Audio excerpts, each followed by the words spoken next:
आजकल समाचारों में मौसम संबंधी घटनाएं चर्चा में रहती है, जैसे कि इरमा और हार्वी जैसे भयावह तूफान, जिसके कारण अरबों खरबों रुपयों का नुकसान हुआ है। मुंबई और असम में बाढ़ आई है और उत्तरी भारत में प्रचंड तूफान, सर्दियां असामान्य रूप से ज्यादा ठंडी रही है और गर्मियां ज्यादा गर्म हो रही है। ये सूची बढ़ती जा रही है। इस कड़ी में हम तूफानों से संबंधित आपदाओं का पता लगाएंगे और इसमें निहित विज्ञान, इसके प्रभावों और समाधानों का अध्ययन करेंगे। पहली मौसम की घटना में हम एक तूफान को देखेंगे। अधिकतर लोगों ने इसे जरूर देखा होगा। तो आखिर तूफान कैसे बनता है? जमीन के नजदीक की हवा गर्म होने के साथ तूफान की शुरुआत होती है। ये हवा फिर संवहन नामक एक प्रक्रिया से गुजरती है। ऊपर की ओर गति या ड्राफ्ट एक तूफानी बादल बनाता है, जो अंत में गर्जन वाले तूफान के बादल का रूप ले लेता है। अब ठंडी हवा जमीन की तरफ वापस लौटती है। वापस लौटती इस हवा में पानी की बूंदें होती है, जिसकी वजह से ये ठंडी और जमीन की तरफ लौटती है। संयुक्त रूप से गर्म और ठंडी हवा का ये घालमेल तूफान पैदा करता है। तूफान की विशेषता ये है कि इसमें गड़गड़ाहट के साथ बिजली भी चमकती है। ये दोनों एक ही घटना से उत्पन्न होते हैं, लेकिन एक साथ दिखाई सुनाई नहीं देते, क्योंकि प्रकाश की गति ध्वनि की तुलना में तेज है। इसलिए बिजली के चमकने को आपकी आंखें पहले ही देख लेती हैं। दुनिया भर में अब ज्यादातर तूफान उष्णकटिबंधीय और समशीतोष्ण क्षेत्रों में आते हैं। ध्रुवीय क्षेत्रों में ये कभी कभार ही आते हैं और 50 डिग्री नॉर्थ और 50 डिग्री साउथ से अधिक अक्षांशों पर कम ही आते हैं। भारत में आंधी तूफान मानसून के पहले की सामान्य घटनाएं हैं। इन महीनों के दौरान तूफान की घटनाएं बढ़ जाती हैं। संवहनीय गतिविधि, नमी की आपूर्ति और कम दबाव का क्षेत्र बनने से तूफान की घटनाएं होती हैं।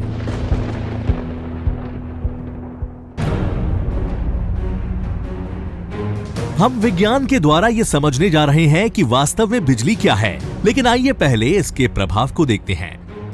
आंकड़ों से पता चलता है कि भारत में किसी अन्य प्राकृतिक आपदा की तुलना में बिजली गिरने से अधिक लोग मरते हैं।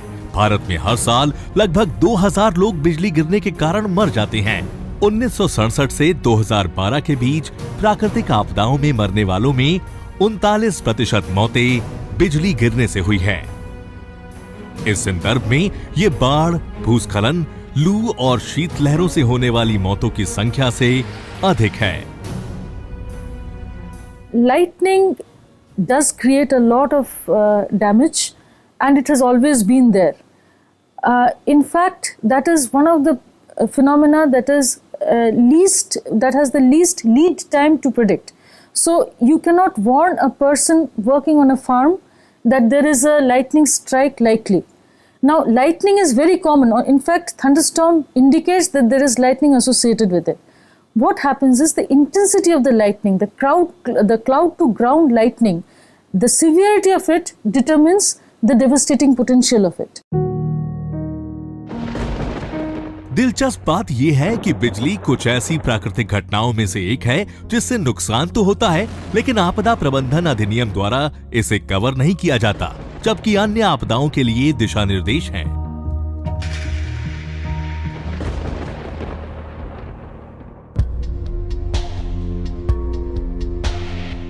तो बिजली का गिरना इतना खतरनाक क्यों है? आइए हम कुछ समय पहले आए तूफानी बादलों की ओर लौटते हैं। बादल के भीतर पानी और बर्फ की बूंदें एक दूसरे के खिलाफ रगड़ खाती हैं। इन टकरावों से बादलों में स्थिर विद्युत आवेश पैदा होता है। सकारात्मक चार्ज या प्रोटॉन बादल के शीर्ष पर बनते हैं और नकारात्मक चार्ज या इलेक्ट्रॉन बादल के निचले भाग में बनते हैं। थोड़ी देर बाद पूरा बादल विद्युत आवेशों से भर जाता है। आवेश बढ़ने के साथ विद्युत क्षेत्र तीव्र हो जाता है। ये पृथ्वी की सतह पर इलेक्ट्रॉनों को पीछे हटाता है और एक शक्तिशाली सकारात्मक चार्ज बनाता है। ये चार्ज जिस चीज पर केंद्रित होती है उससे जुड़ जाता है, जैसे कि एक पेड़, एक इमारत या फिर कोई व्यक्ति। बादलों का विद्युत क्षेत्र हवा को एक संवाहक के रूप में बदल देता है, जिसकी वजह से बादलों से जमीन पर इस चार्ज का स्थानांतरण होता है। आकाशीय बिजली अत्यंत गर्म होती है। इसकी एक चमक आसपास की हवा को गर्म कर सकती है, जो कि सूरज की सतह की तुलना में 5 गुना अधिक गर्म होती है।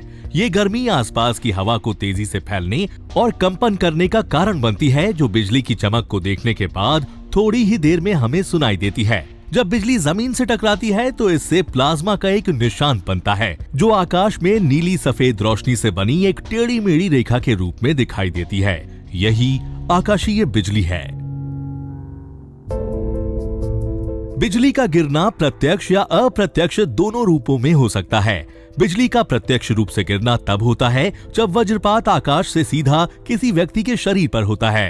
अप्रत्यक्ष रूप से बिजली तब गिरती है जब व्यक्ति किसी अन्य माध्यम से बिजली के संपर्क में आता है, जैसे कि पेड़ या कोई मंडप। भारत में ग्रामीण क्षेत्रों में घरों से बाहर काम करने वाले लोग बिजली गिरने का शिकार होते हैं। बारिश में ये अक्सर किसी पेड़ के नीचे शरण लेते हैं, जहां बिजली गिरने की संभावना ज्यादा होती है। बिजली के गिरने से 80 से 85% मौतें होती है। Often what happens is agricultural workers working on fields which are irrigated, that acts as a sheet of conductor. So all the people are electrocuted to death by a single flash of lightning. ऐसा बिहार, झारखंड, उत्तर प्रदेश और उत्तर पूर्वी राज्यों में अक्सर होता रहता है। उदाहरण के लिए भारत में मई 2018 में 80 लोगों ने तूफान और बिजली की वजह से अपनी जान गंवा दी। अकेले उत्तर प्रदेश में 51 लोग मारे गए।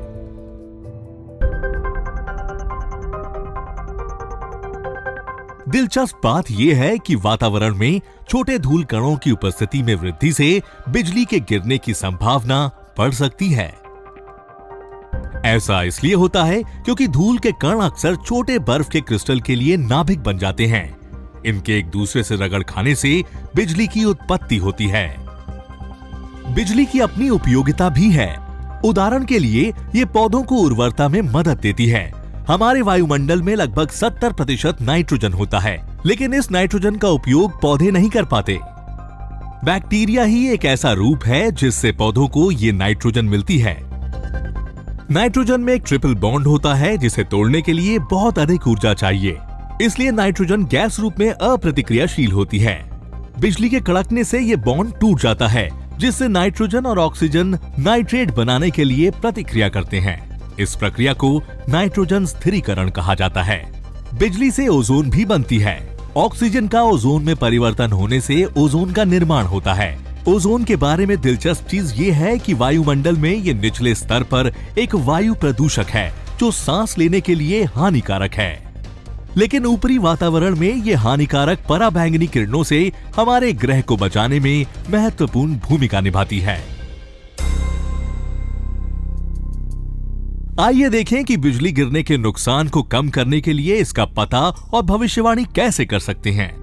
भारत मौसम विज्ञान विभाग देश में मौसम की भविष्यवाणी के लिए स्थापित इस नोडल संगठन के पास वास्तविक समय में बिजली को ट्रैक करने की प्रणाली है। बिजली गिरने की घटना के साथ विडंबना ये है कि इसकी चेतावनी मिलने का समय काफी कम है, इसलिए पूर्वानुमान लगाना मुश्किल है। हालांकि ये संस्थान तूफान की तीव्रता और स्थान का अनुमान लगाने के लिए डॉपलर वेदर राडार सिस्टम जैसे अत्याधुनिक उपकरणों का उपयोग करता है।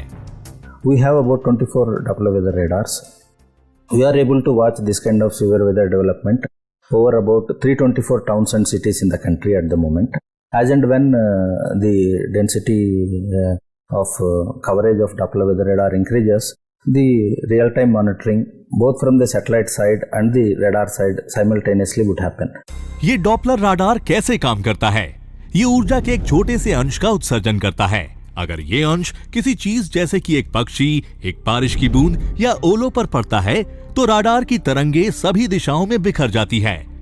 उस बिखरी हुई ऊर्जा का एक छोटा सा हिस्सा राडार की ओर वापस आता है। ऊर्जा के परावर्तित अंश की आवृत्ति को मापकर हम वस्तु के वेग पर काम कर सकते हैं। इससे हवा की गति का अनुमान लगाने में मदद मिलती है, जिसके आधार पर मौसम की तीव्रता के बारे में जानकारी प्राप्त की जाती है। हालांकि ये बिजली के गिरने की सटीकता दर्शाने में सक्षम नहीं है, लेकिन इससे ये पता चलता है कि कब वायुमंडलीय परिस्थितियां ऐसी बनती है जब बिजली गिर सकती है। पुणे स्थित भारतीय उष्णदेशीय मौसम विज्ञान संस्थान एक परियोजना पर काम कर रहा है, जिसमें अति संवेदनशील क्षेत्र के लोगों को उनके इलाके में बिजली गिरने की संभावनाओं के बारे में संदेश भेजा जाएगा। संस्थान लाइटनिंग लोकेशन नेटवर्क के माध्यम से महाराष्ट्र में लगे 20 सेंसरों से जानकारी एकत्र कर रहा है। इससे मिले परिणामों में 90% से अधिक की सटीकता है। सेंसर द्वारा एकत्र आंकड़े संबंधित राज्य सरकार के साथ साझा किए गए और प्रस्तावित किया गया कि सभी राज्यों में ऐसे नेटवर्क स्थापित किए जाए।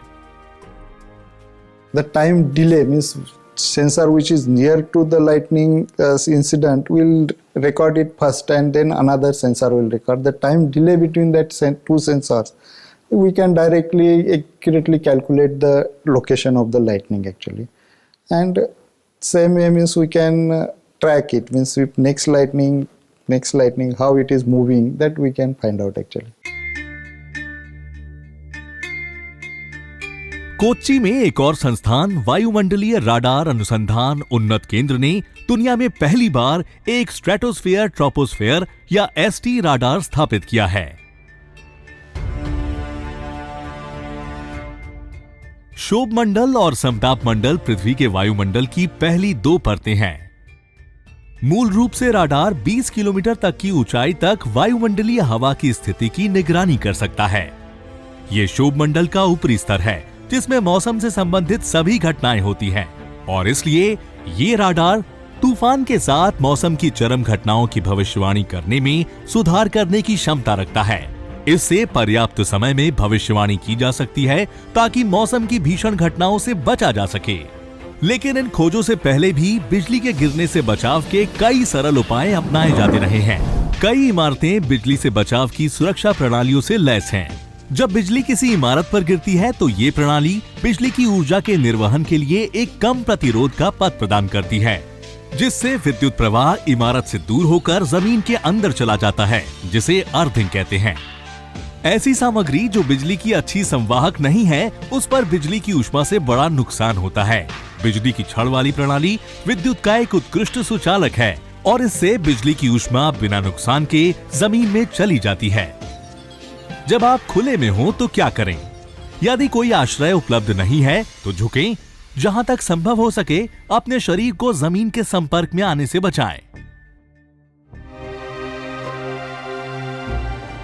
तूफान से बिजली ही नहीं गिरती और भी बहुत कुछ होता है।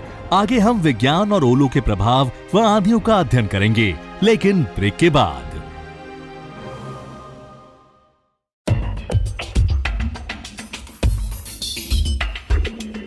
हमारी ये यात्रा तूफान के साथ शुरू हुई। हमने बिजली गिरने की घटनाओं का पता लगाया। ओलावृष्टि एक और घटना है जो कई बार तूफान के साथ होती है। आइए देखते हैं कि ओलावृष्टि कैसे होती है। तूफान के बादलों के ठंडे ऊपरी क्षेत्रों में एक साथ पानी की बूंदों के जमने पर ओले बनते हैं। बर्फ के इन्हीं टुकड़ों के बरसने को ओलावृष्टि कहा जाता है। ओलावृष्टि बारिश की जमी हुई बूंदें नहीं होती। बारिश की बूंदें पानी के रूप में गिरती है, परंतु जमीन के पास आने पर जम जाती है। वहीं ओलावृष्टि वास्तव में ठोस रूप में होती है। तूफान के बादल पानी की बूंदों को लगातार ऊपर नीचे करते हैं। तूफान में अपड्राफ्ट्स का बल बहुत बढ़ जाता है, इसलिए ओले इनमें ज्यादा समय तक ठहर पाते हैं। बादलों में ये ओले लंबे समय तक रहते हैं, जिससे इन पर बर्फ की परत चढ़ती जाती है और ये बड़े होते जाते हैं। भारी होने पर उन्हें अपड्राफ्ट ऊपर संभाल नहीं पाते और वे पृथ्वी पर गिर जाते हैं और इतने समय में वे बर्फ के बड़े गोले बन जाते हैं और जमीन पर पहुंचने के दौरान वे पिघल नहीं पाते। In case of hailstorm, usually you will find that hailstorm occurs in winter season and also in some kind of pre-monsoon season, and mostly hailstorm occurs in the northern parts of the country. So one of the important criteria for occurrence of hailstorm is that the upper atmosphere should be cold. अब तक ओले 5 millimetre और 15 centimetre व्यास के बीच में पाए गए हैं और ये गोल तथा दांतेदार हो सकते हैं। ओलावृष्टि घातक हो सकती है। वास्तव में भारत के मुरादाबाद में 1888 में विशेष रूप से घातक ओलावृष्टि हुई थी, जिसमें 250 से अधिक लोग मारे गए थे। ओलावृष्टि मौसम की सबसे डरावनी आशंकाओं में से एक है, क्योंकि इसमें पौधों, पेड़ों, फसलों, जानवरों और अगर ये प्रचंड हो तो इंसानों की भी जान जा सकती है। Whenever this hailstorm takes place in North India, then only damage to crops will happen. So that's how March and April hailstorms or thunderstorms are damaging to the crop yields.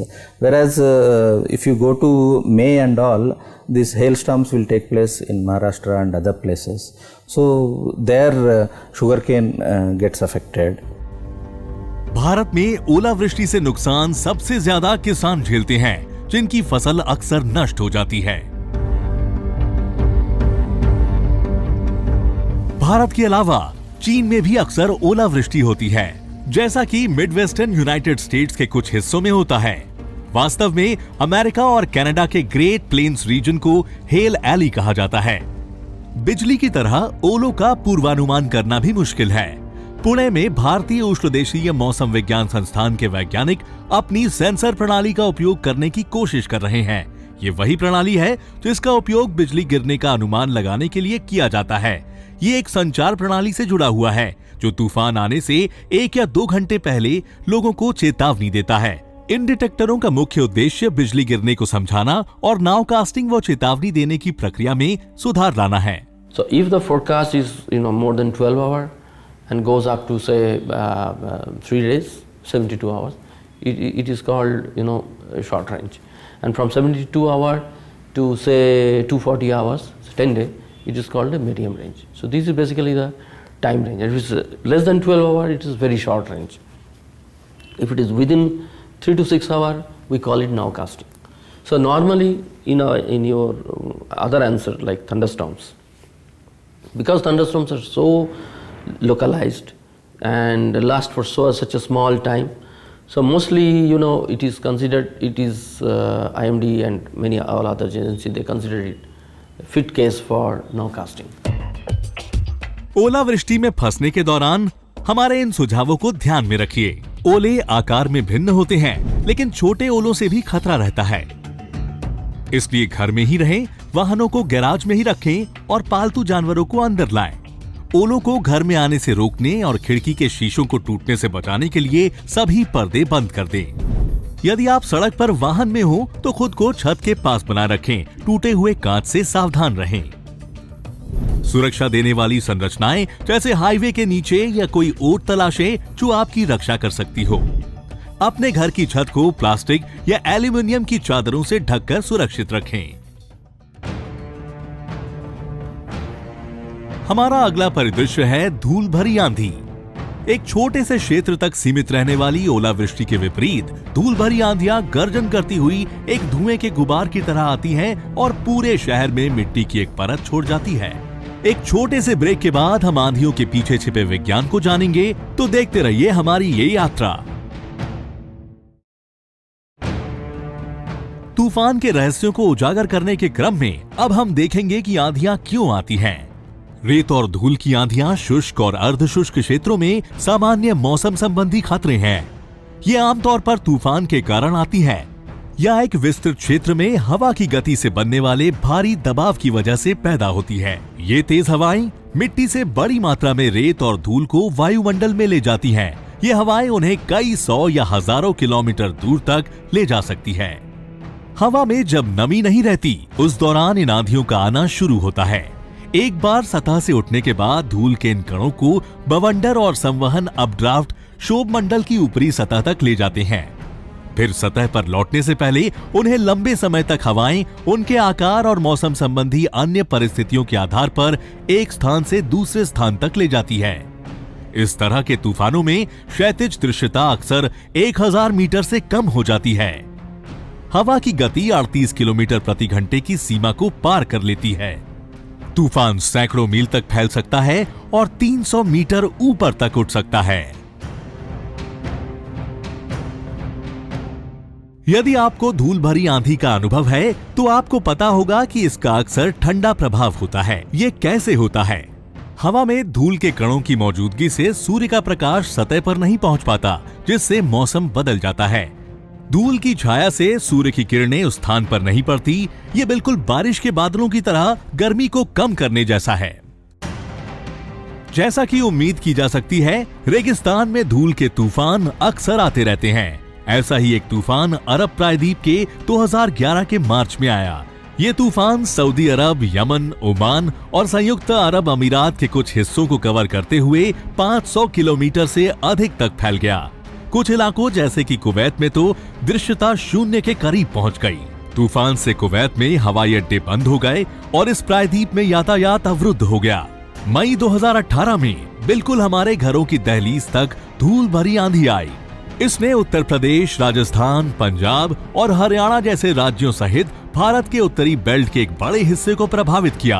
130 kilometre प्रति घंटे की रफ्तार से चलने वाली हवाओं के साथ धूल के बादलों ने उत्तर भारत के विशाल इलाकों को अंधेरे में डुबो दिया, जिसकी चपेट में घर, दीवार, पेड़ और बिजली के खंभों सहित सब कुछ आ गया। उत्तर प्रदेश और राजस्थान में धूल भरी आंधी का कहर बरपा, जहां लगभग 110 लोगों ने अपनी जान गंवा दी। इनमें से ज्यादातर घरों के ढहने से मरे। भारत में हर साल इस तरह तूफानों से कई लोग मरते हैं, लेकिन हाल के दशकों में आया ये तूफान सबसे प्रचंड था।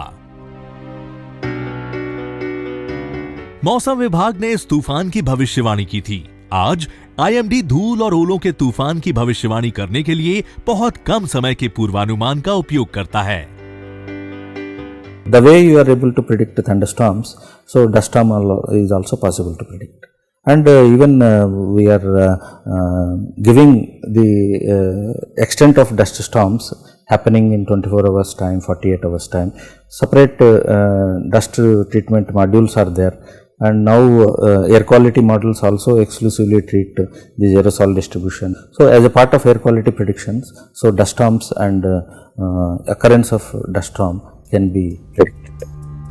बढ़ते हुए मरुस्थलीकरण से इन क्षेत्रों में उपजाऊ भूमि मरुस्थल बन जाती है। सीमांत शुष्क भूमि आंधियों का स्रोत बन रही है। ऐसी भूमियों का क्षरण लंबे समय तक सूखे के दौरान मिट्टी की लोच को कम करता है।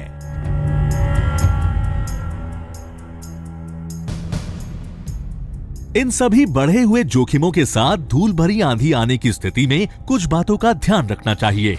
अपनी नाक और मुंह के ऊपर मास्क लगाएं, अपनी आंखों की रक्षा करें, काला चश्मा पहनें या कपड़े से ढकें, बाहर जाने से बचें, ज्यादा मेहनत वाले व्यायाम से बचें। अगर आपको अस्थमा है तो सांस की तकलीफ, खांसी या घबराहट जैसे लक्षणों पर ध्यान दें। धूल भरी आंधी के दौरान दृश्यता बहुत जल्द बिगड़ जाती है। यदि आप सड़क पर हैं तो तूफान के गुजरने तक किसी सुरक्षित जगह पर रुकें। इससे एक बात तो साफ है कि भविष्य में मौसम संबंधी आपदाएं बढ़ेंगी। ग्रीन हाउस गैसों के उत्सर्जन से सूखा, चरम तापमान, बाढ़, तेज हवाएं और प्रचंड तूफानों जैसी ज्यादा और लगातार चरम मौसम की घटनाएं होंगी। इसके लिए आपदा प्रबंधन तंत्र के पास एकमात्र तरीका है अधिक प्रभावी भविष्यवाणी और आपदाओं को कम करने के उपाय एवं राहत उपकरण। इससे हम अपनी दुनिया को सुरक्षित बना सकते हैं।